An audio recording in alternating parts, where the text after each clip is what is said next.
नमस्कार। स्वागत है आपका इंडिया गेट टीवी पर। मैं हूं अजय सेतिया। मित्रों, 7 मार्च के वीडियो में मैंने कहा था कि सत्यपाल मलिक तो गयो। इसका मतलब साफ था कि नरेंद्र मोदी ने खुद नियुक्त किए गए राज्यपाल की बदतमीजियां बहुत सह ली। अब यूपी विधानसभा चुनावों के बाद उन्हें निपटाया जाएगा। यह भविष्यवाणी मैंने चुनाव होने से यानी वोटिंग से 3 दिन पहले की थी। लेकिन सत्यपाल मलिक को इस तरह निपटाया जाएगा, ऐसा तो मैंने भी नहीं सोचा था। सत्यपाल मलिक जम्मू कश्मीर का राज्यपाल रहते हुए आरएसएस के खिलाफ बोलना शुरू कर चुके थे और बाद में तो भारतीय जनता पार्टी और मोदी सरकार के खिलाफ भी खूब बोल रहे थे। एक बार तो उन्होंने यही कह दिया कि नरेंद्र मोदी पागल हो गए। जम्मू कश्मीर में रहते हुए पूर्ववर्ती पीडीपी भाजपा सरकार पर भ्रष्टाचार के आरोप लगाए और गोवा के राज्यपाल पद से हटाए गए तो गोवा की भाजपा सरकार पर भ्रष्टाचार का आरोप लगाने लगे थे। जब वह पीडीपी भाजपा सरकार पर आरोप लगाते थे तो इसका मतलब था कि भारतीय जनता पार्टी को कटघरे में खड़ा करते हैं। और जब उनको हटाकर गोवा भेजा गया तो गोवा से हटने के बाद उन्होंने गोवा की भाजपा सरकार के खिलाफ भ्रष्टाचार के आरोप लगाए। उत्तर प्रदेश विधानसभा चुनावों में तो वह भाजपा को हराने की किसानों से अपील करने लगे। जगह जगह जाकर भारतीय जनता पार्टी के खिलाफ भाषण देने लगे और अब तो उन्होंने यहां तक कह दिया था कि 2024 में मोदी का तख्ता पलटने के लिए किसान तैयार हो जाएं। 4 साल से सत्यपाल मलिक की बकवास सुनते सुनते भारतीय जनता पार्टी में ही मोदी पर सवाल उठने लगे थे कि वह उन्हें क्यों बर्दाश्त कर रहे हैं। बल्कि यह भी सवाल उठने लगे थे कि किसकी सिफारिश पर उन्हें राज्यपाल बनाया गया। लेकिन मोदी की ठंडा करके खाने की आदत है। वह तुरंत कोई रिएक्शन नहीं करते, लेकिन अपने विरोधियों को छोड़ते भी कभी नहीं। और हम देखते हैं कि कोई भी बयान किसी विरोधी की तरफ से आ जाए तो तुरंत रिएक्शन करने की बजाय वह भिगो भिगो कर मारते हैं लोकसभा में भाषण के दौरान या राज्यसभा में भाषण के दौरान या फिर चुनावी रैलियों में। लेकिन वह तुरंत कोई भी बयान कभी नहीं देते।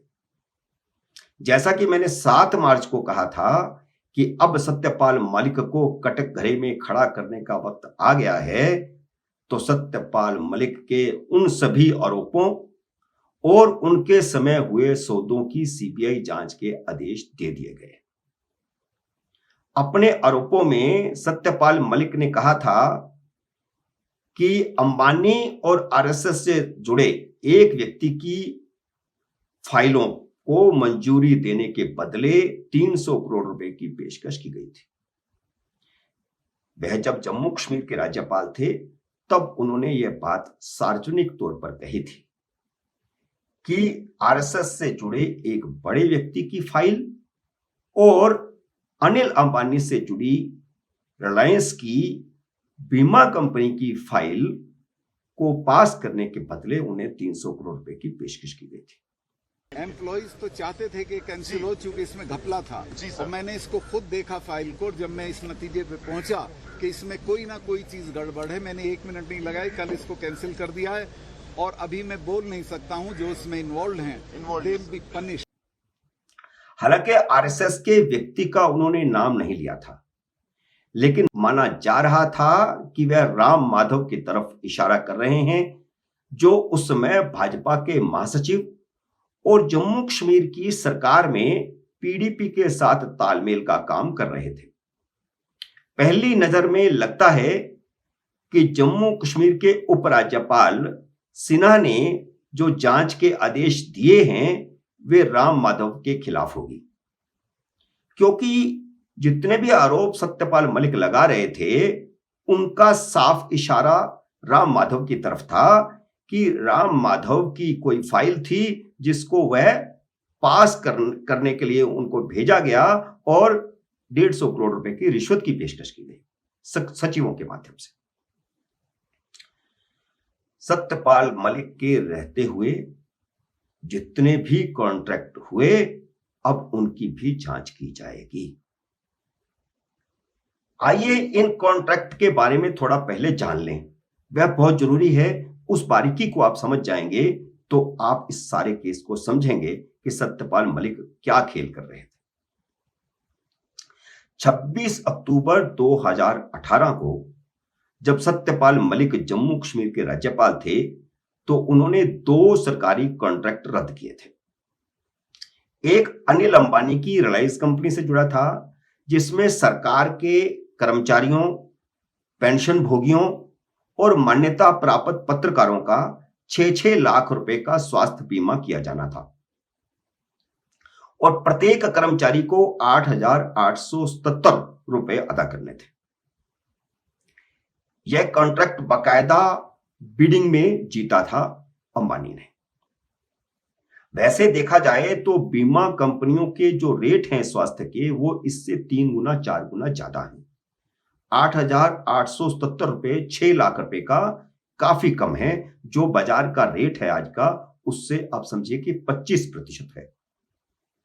और बिडिंग में 10 कंपनियां शामिल हुई थी और 10 कंपनियों में से रिलायंस ने यह कॉन्ट्रैक्ट हासिल किया था। जबकि दूसरे कॉन्ट्रैक्ट में उन्होंने आरएसएस के अधिकारी का जिक्र किया था।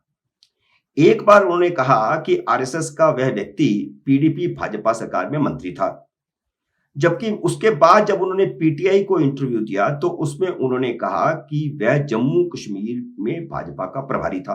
बेधड़क रहूंगा चूंकि मेरे पास कुछ नहीं। मैंने कश्मीर में जाने के फौरन बाद 2 फाइलें मेरे सामने आई। एक में तो अंबानी इन्वॉल्व थे और एक में संघ के एक बड़े अफसर हैं वो थे, एक पुराने महबूबा की मिनिस्ट्री के मिनिस्टर थे और जो अपने को प्रधानमंत्री जी के बहुत नजदीक बताते थे। मुझे सेक्रेटरीज ने दोनों डिपार्टमेंट के बताया, साहब इसमें घपला है। मैंने दोनों डील कैंसिल कर दिए। सेक्रेटरीज ने मुझे ये भी बताया कि साहब इसमें 150 करोड़ रुपए आपको मिल सकता है। अब जम्मू कश्मीर में भाजपा के प्रभारी तो उस समय अविनाश राय खन्ना थे, लेकिन उनका इशारा बड़े आरएसएस नेता की तरफ था। लेकिन अविनाश राय खन्ना तो भाजपा के उपाध्यक्ष थे, वह आरएसएस के नेता नहीं थे। तो सीधे सीधे उनका इशारा राम माधव की तरफ था, जो उस समय भाजपा की और पीडीपी की साझा सरकार में तालमेल बनाने का काम कर रहे थे। उत्तर प्रदेश विधानसभा चुनाव से पहले जब वह भारतीय जनता पार्टी और मोदी सरकार के खिलाफ जमकर भाषणबाजी और बयानबाजी कर रहे थे, तो 24 अक्टूबर को उन्होंने उसी बात को फिर दोहराया। राम माधव उस दिन राजकोट में थे। जब पत्रकारों ने उनसे सत्यपाल मलिक के आरोपों के बारे में पूछा तो कि सत्यपाल मलिक ने अप्रत्यक्ष तौर पर उन पर आरोप लगाया है कि कोई फाइल उनके नाम पर थी और इस मामले में कोई पैसे के लेन देन की बात थी, तो राम माधव ने कहा कि इस तरह के आरोप पूरी तरह झूठे हैं। उनके नाम पर या उनके हवाले से कोई फाइल होने का सवाल ही पैदा नहीं होता। राम माधव ने कहा था कि वह कानूनी कार्रवाई करने की संभावनाओं पर विचार करेंगे, लेकिन राम माधव ने सत्यपाल मलिक के समय के सभी सौदों की जांच करने की मांग भी हाथों हाथ कर दी थी। उन्होंने सत्यपाल मलिक पर सवाल उठाते हुए कहा था कि उन्होंने 2 सौदों को रद्द करने की बात कही है। जब सरकार ने कोई डील की थी तो जांच होनी चाहिए थी कि किसी डील को रद्द क्यों किया गया है, लेकिन उन 2 डील को और उनके समय हुई अन्य सभी डील की भी अब जांच होनी चाहिए। अब वही हो रहा है जो राम माधव चाहते थे। जो सत्यपाल मलिक के आरोप हैं उनकी भी जांच सीबीआई को सौंपी गई है, तो सीबीआई जब जांच करेगी तो उस समय हुई सारी डील की जांच करेगी, क्योंकि राम माधव पहले ही इस संबंध में प्रधानमंत्री को लिख करके दे चुके हैं। राम माधव की जो प्रतिक्रिया है उसमें 3 बातें हैं। पहली यह कि वे कानूनी कार्रवाई करने पर विचार करेंगे, लेकिन संविधान के अनुच्छेद 361 के अनुसार राज्यपाल को इम्यूनिटी मिली हुई होती है। न तो उन्हें कोर्ट में तलब किया जा सकता है, न उन पर केस दर्ज हो सकता है। दूसरी बात उन्होंने जांच की कही थी। राम माधव ने बाद में प्रधानमंत्री को चिट्ठी लिखकर जांच करवाने की मांग की थी। अनुच्छेद 361 में मिली इम्यूनिटी के अनुसार जांच एजेंसी राज्यपाल के खिलाफ जांच शुरू कर सकती है, पर उनसे पूछताछ नहीं कर सकती। अब जब तक वह राज्यपाल पद पर हैं, तब तक सीबीआई उनसे पूछताछ नहीं करेगी, लेकिन उससे पहले सारा काम तो निपटा सकती है, जांच देख कर सकती है, जम्मू कश्मीर की फाइलों को देख सकती है, तो वो अब शुरू हो जाएगा।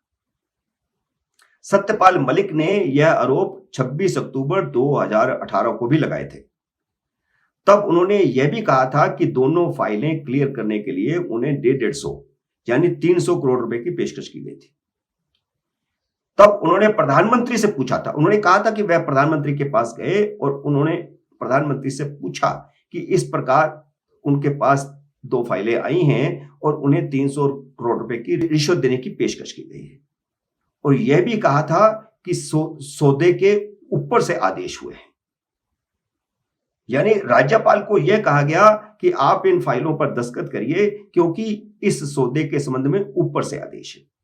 यानी नरेंद्र मोदी ने अनिल अंबानी की फाइल क्लियर करने के लिए कहा।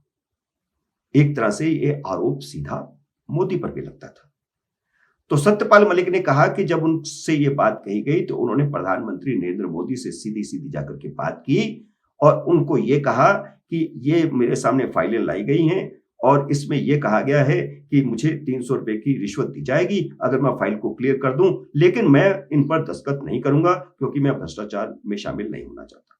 तो प्रधानमंत्री ने उनसे कहा कि भ्रष्टाचार का कोई भी मामला किसी भी सूरत में स्वीकार नहीं किया जाना चाहिए, उस पर दस्तखत नहीं होने चाहिए। तो प्रधानमंत्री ने खुद यह कहा कि इस फाइलों को रिजेक्ट कर दो, और तब उन्होंने रिजेक्ट की। 26 अक्टूबर को उन्होंने फाइल रिजेक्ट कर दी। कश्मीर से हटने के बाद उन्होंने कई बार इस प्रकरण के बहाने आरएसएस और भाजपा को बदनाम करने की कोशिश की थी। तो मित्रों, अब सत्यपाल मलिक पर तलवार गिरने वाली है।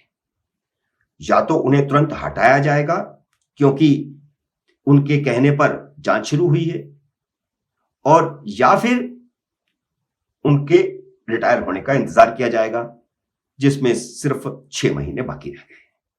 लेकिन सत्यपाल मलिक अब चैन की नींद सो नहीं सकेंगे। उम्मीद है मेरा यह वीडियो आपको पसंद आया होगा। इसको शेयर करिए, लाइक करिए, और अगर आपने मेरे चैनल को सब्सक्राइब नहीं किया तो सब्सक्राइब कीजिए और घंटी का बटन भी दबाइए, क्योंकि घंटी का बटन आप दबाएंगे तभी आपको नोटिफिकेशन आएगा। नमस्कार।